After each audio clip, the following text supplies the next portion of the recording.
भारतीय बहुजन अलायंस के जितने भी साथी हैं उनकी तरफ से पहल हुई है।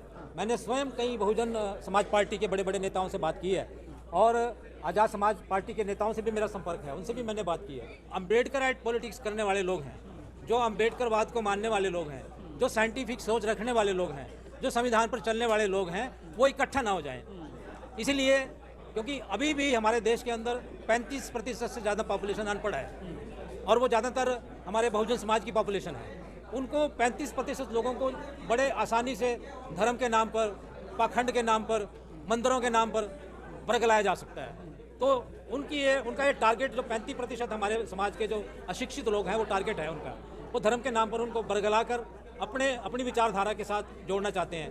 थोड़ा बहुत कोई बेनिफिट दे दिया, कोई नौकरी लगवा दी किसी के बच्चे की, किसी को छोटा मोटा बिजनेस दे दिया, तो अपने साथ लगाकर हमारे जो जैसा कि कहा गया है कि 90% जो हमारा बहुजन समाज है उसको विभाजित करने की धर्म के नाम पर ये बहुत ही बड़ी साजिश है।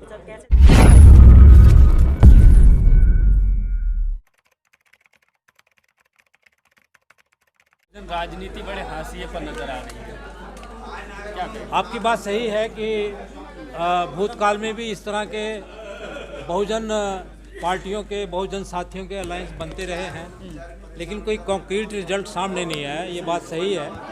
लेकिन वर्तमान में जो आज के परिदृश्य में जो ये भारतीय बहुजन अलायंस का जो घोषणा हुई है, इसमें समाज के काफ़ी प्रतिष्ठित नेता जो पहले समाज का सफलतापूर्वक नेतृत्व कर चुके हैं शामिल हुए हैं और उनका जो उद्देश्य है बड़ा स्पष्ट है, बड़ा क्लियर है। और ये जुझारू साथी हैं, पहले इनको राजनीतिक अनुभव भी बहुत है। तो इस समय आज जो वर्तमान में जो बीबीए की जो घोषणा हुई है, मुझे पूरी उम्मीद है कि भविष्य में इस भारतीय बहुजन अलायंस की जो सफलता है वो दिन दूनी रात चौगुनी तरक्की करेगी। और जो कैडर कैंप की एक हमारे साथी ने प्रश्न पूछा था, ये हमारा उद्देश्य है कि कैडर कैंप्स के जरिए और कैडराइज बच्चों को तैयार करके, युवाओं को तैयार करके इस बहुजन अलायंस को भी, भारतीय बहुजन अलायंस को हम कामयाब करेंगे, इसको सुदृढ़ करेंगे। और जैसे कि हमारे राष्ट्रीय अध्यक्ष माननीय एडवोकेट डॉक्टर सुरेश माने जी, राष्ट्रीय अध्यक्ष बहुजन रिपब्लिकन सोशलिस्ट पार्टी, जिसका कि मैं वाइस प्रेसिडेंट हूँ और उत्तरी भारत का प्रभारी हूँ, उन्होंने कहा है कि राज्य स्तर पर जो पार्टियाँ, राजनीतिक पार्टियाँ जो काम कर रही हैं, जब वो अपने अपने कैडर कैंप लगाकर अपने अपने संगठन के माध्यम से राज्य स्तर पर मजबूत होंगी तो धीरे धीरे हम राष्ट्र स्तर पर भी मजबूत होते चले जाएंगे। और एक जिसको कहते हैं कि फोर्स टू रैकन विद, एक शक्ति बनकर हम उभरेंगे, सभी लोग एक साथ चलकर एक शक्ति बनकर इस देश में उभरेंगे। और जिस तरह के माने साहब ने कहा और माननीय स्वामी प्रसाद मौर्य जी ने कहा कि दो ही लड़ाई है इस देश के अंदर, एक तो है मनुवाद और दूसरा है अम्बेडकरवाद।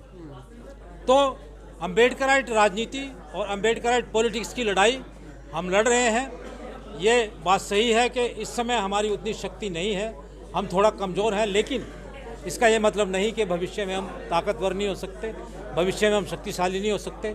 निश्चित रूप से हम संघर्ष करके, मेहनत करके भविष्य में अम्बेडकराइट पॉलिटिक्स को स्ट्रॉन्ग करेंगे और बहुजन पॉलिटिक्स को स्ट्रॉन्ग करेंगे। सर, मायावती जी अलग चुनाव लड़ रही है, चंद्रशेखर जी आज़ाद अलग चुनाव लड़ रहे हैं, आपने अलग जो है अलायंस बनाया, तो क्यों ना सब लोग इकट्ठा होकर के अगर अलायंस बन रहा है तब जो है एक शक्ति समाज के सामने दिखाई देगी। देखिए, भारतीय बहुजन अलायंस के जितने भी साथी हैं उनकी तरफ से पहल हुई है।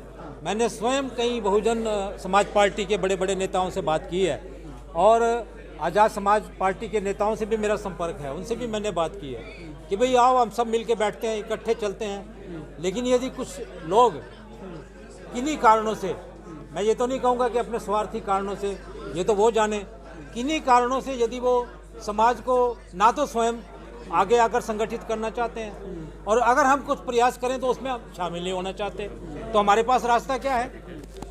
हमें तो अपनी जो एक बहुजन समाज का जो आंदोलन है, जो कि इस समय शिथिल पड़ चुका है, कमज़ोर है, उसको मजबूत तो करना है ना।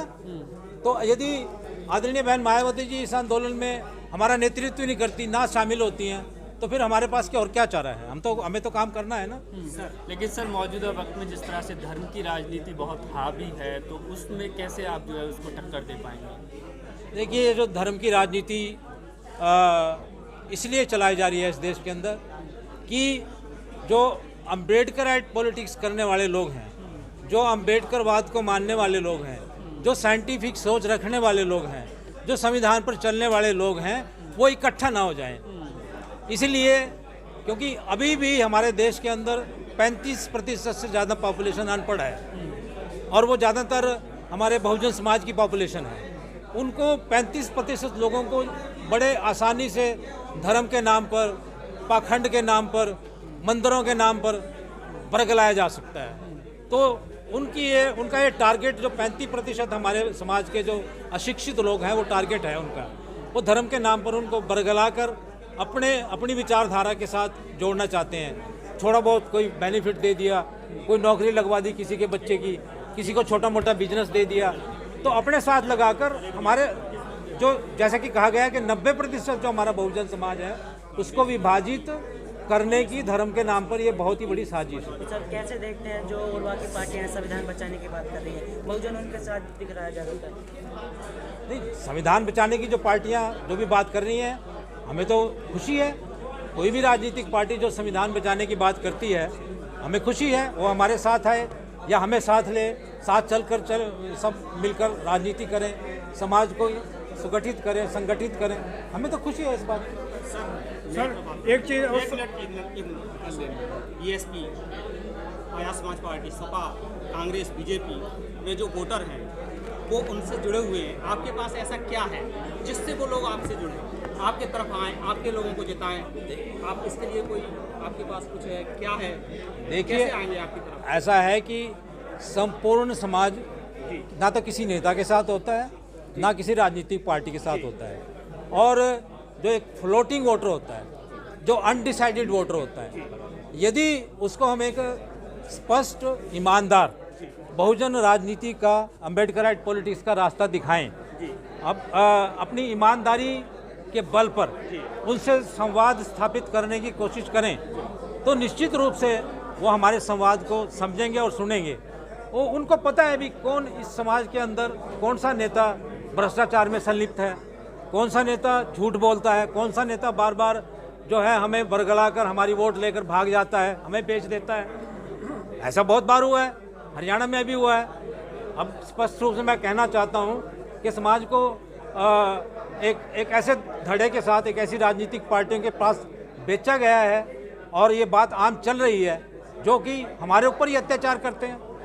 तो इसलिए हम एक ईमानदार प्रयास करना चाहते हैं, पूरे संपूर्ण समाज, बहुजन समाज को संगठित करके आगे बढ़ना चाहते हैं। सर बहराइच की एक बड़ी घटना हुई, हमने देखा कि किस तरह से जो अब जो खुलासे हो रहे हैं कि जो है एक प्रायोजित जो है वो महसूस हो रहा है, तो क्या लग रहा है कि चुनाव से पहले इस तरह के जो है मजहबी सांप्रदायिक, तो स्पष्ट रूप से संविधान की उल्लंघना हो रही है।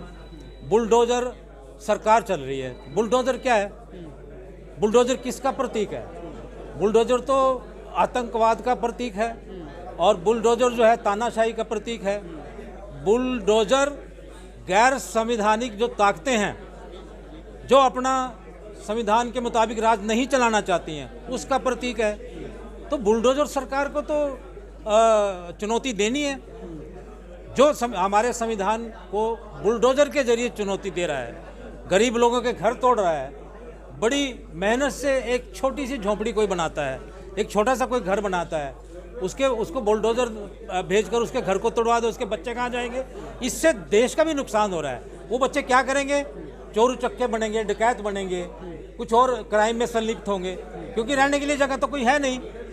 तो सर एक मिनट यार रुकिए, बुलडोजर जस्टिस कह रहे हैं वो लोग, खासतौर से Uttar Pradesh, Madhya Pradesh. There is no bulldozer justice in the world. Justice has to come through our constitution, through our laws, through our rules, regulations and the systems. Justice must come through these things. Justice cannot be delivered through bulldozer. We are against it. Sir आप प्रशासन में रहे हैं, DGP रहे हैं, उत्तर प्रदेश में जिस तरह से जो पूरी घटना हुई पुलिस मौजूद थी वहाँ पर, तो क्या लगता है कि ये प्रशासन जो है इस तरह की जो है? ये बहुत ही दुखद बात है और बड़ी महत्वपूर्ण बात है जो आपने मुझसे पूछी है कि इस समय देश की जो संवैधानिक संस्थाएं हैं, चाहे वो कोई भी संस्था हो, मैं नाम नहीं लेना चाहता, उनका हिंदुत्वीकरण किया जा रहा है। यहाँ तक कि जुडिशरी पर, और बड़े दुख के साथ कहना पड़ रहा है कि आर्मी तक पर भी और पुलिस पर इस तरह के इल्ज़ाम लग चुके हैं और बड़े सुनियोजित ढंग से सारी संवैधानिक संस्थाओं का हिंदुत्वीकरण किया जा रहा है। चुन चुन कर जो कट्टर हिंदुत्ववादी लोग हैं बड़े बड़े पदों पर, महत्वपूर्ण संवैधानिक पदों पर बिठाए जा रहे हैं और वे पूरे के पूरे सिस्टम को हिंदुत्व की तरफ मोड़ने का कोशिश करते हैं। जेएनयू का उदाहरण आपके सामने है, किस प्रकार जेएनयू को जो एक लेफ्टिस्ट एक ऑर्गेनाइजेशन कही जा सकती थी, जहां पर गरीब बच्चों के लिए एक उभरने का मौका था, पीएचडी और बड़े बड़े दूसरे कोर्सेज करने का मौका था, उसको भी एक पूरा एक सुनियोजित तरीके से हिंदुत्वकरण किया जा चुका है, हिंदुत्ववाद की तरफ मोड़ा जा चुका है। कई वहाँ के महत्वपूर्ण लीडर या युवा लीडर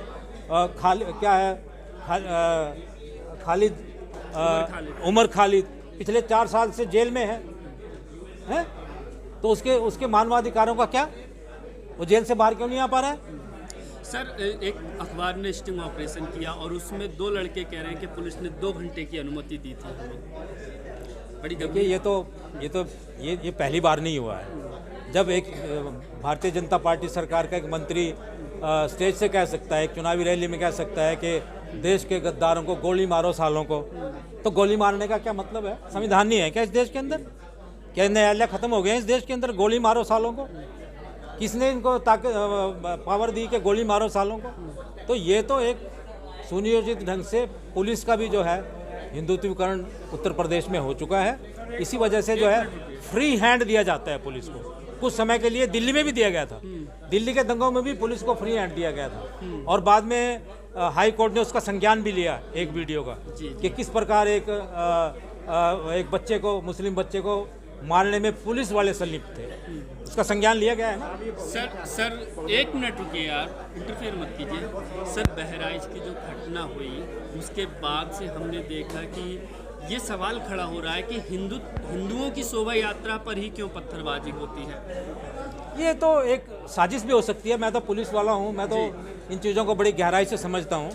ये तो हिंदुओं की साजिश भी हो सकती है। हाँ। खुद ही पत्थर फिंकवा के अपने काफिले पर और मुसलमानों के नाम लगाकर दंगे करवा कर ध्रुवीकरण करते हैं वोटों के लिए। ये तो इनका सुनियोजित षड्यंत्र चलता रहता है। उसके बाद एनकाउंटर की खबरें आई, आपने देखा 2 लोगों के एनकाउंटर भी किए। जितने भी असंवैधानिक तरीके हैं वो ये सरकार अपना रही है।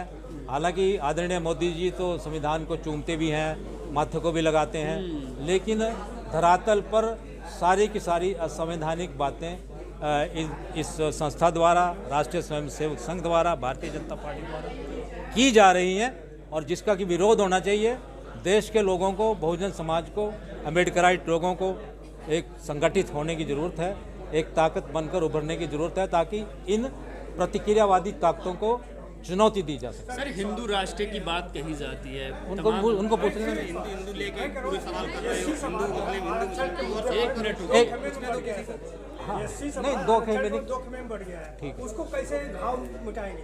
देखिए, जो आप सब क्लासिफिकेशन की बात कर रहे हैं ना, वर्गीकरण की बात कर रहे हैं,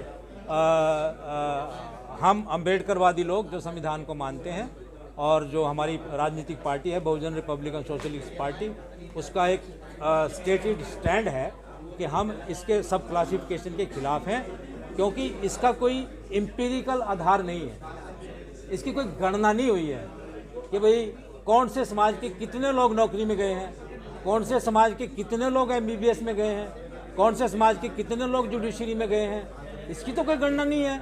हमारे पास कोई डाटा नहीं है, एम्पिरिकल डाटा नहीं है। तो ये अनसाइंटिफिक तरीके से और अवैज्ञानिक तरीके से माननीय सर्वोच्च न्यायालय ने निर्णय लिया है। इस निर्णय के पीछे क्या साजिश है, क्या कौन सी ताकतें हैं, हम उसको भी चुनौती दे रहे हैं, उसको भी उस पर भी प्रश्न खड़े कर रहे हैं। भाई किस प्रकार, कौन सा एम्पिरिकल फार्मूला है आपके पास कि कौन से समाज के कितने लोग, ऐसा इल्ज़ाम लगता है कि एक समाज के लोग ज़्यादा खा गए, एक समाज को कम मिला। क्या है आपके पास एम्पिरिकल फार्मूला? आप वो एम्पिरिकल फार्मूला प्रस्तुत तो कीजिए, बताइए, हम मानने के लिए तैयार हैं, लेकिन ऐसा कुछ है नहीं। तो इसका मतलब ये है कि ये एक साजिश है समाज को बांटने की, ताकि समाज को बांट के वोट ली जा सकें और कुछ समाजों को झूठे तरीके से, हालांकि मिलेगा उनको भी कुछ नहीं, अपनी तरफ करके वोट लेकर अपनी सत्ता कायम की जा सके।